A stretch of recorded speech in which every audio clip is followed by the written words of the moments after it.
এক ছিল ছোট্ট গ্রাম। সেখানে থাকত রহিম, তার স্ত্রী মরিয়ম আর তাদের ছেলে রতন।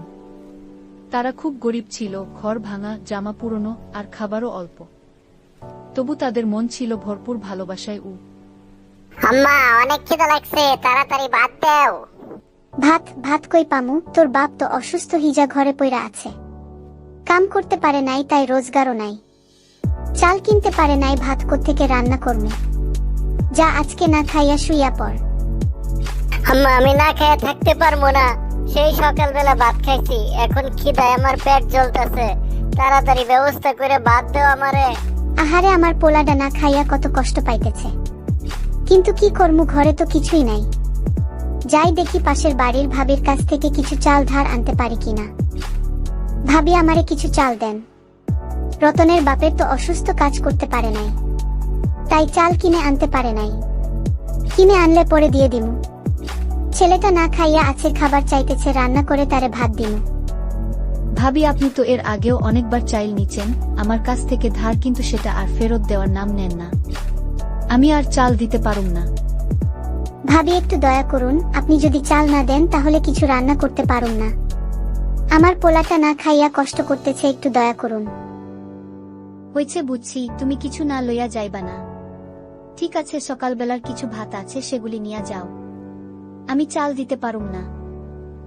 আচ্ছা ভাবি, তাই দেন। আমার পোলাটা তাও কিছু খাইয়া শুইতে পারবো। ভাবি ঘর থেকে পেয়ালাতে করে ভাত নিয়ে এসে রতনের মাকে দিল। রতনের মা তা নিয়ে বাড়ি চলে আসলো।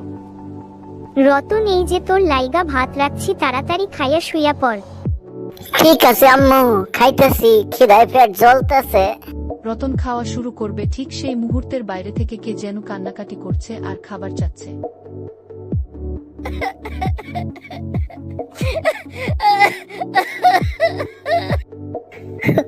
বাসায় কেউ আছেন?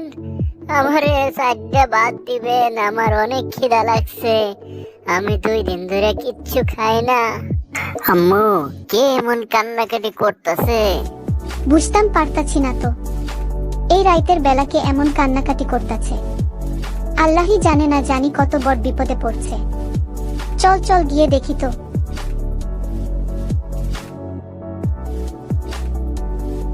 আম্মু আম্মু, দেখো ছেলেটার পিছনে আলো জ্বলতেছে। ভাই, সবাই এই কথা বলে আমার শরীর থেকে নাকি আলো বের হয়, কিন্তু আসলে এটা সত্যি নয়।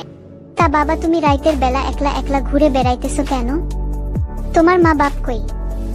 আর এভাবে কাঁদতেছো কেন? আমার মা বাপ কেউ নাই, আমি এতিম। সকাল থেকে কিচ্ছু খাই নাই, তাই ক্ষুধায় কান্না করতেছি।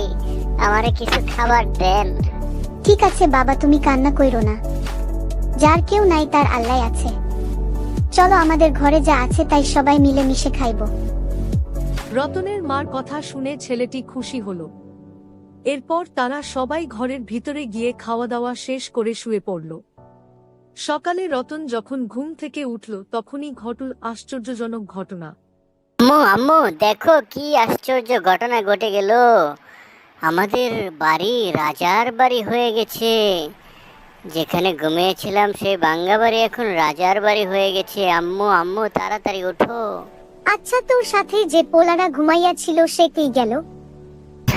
আম্মু, তারে তো ঘুম থেকে ওঠানোর পরে আর দেখলাম না, মনে হয় চলে গেছে।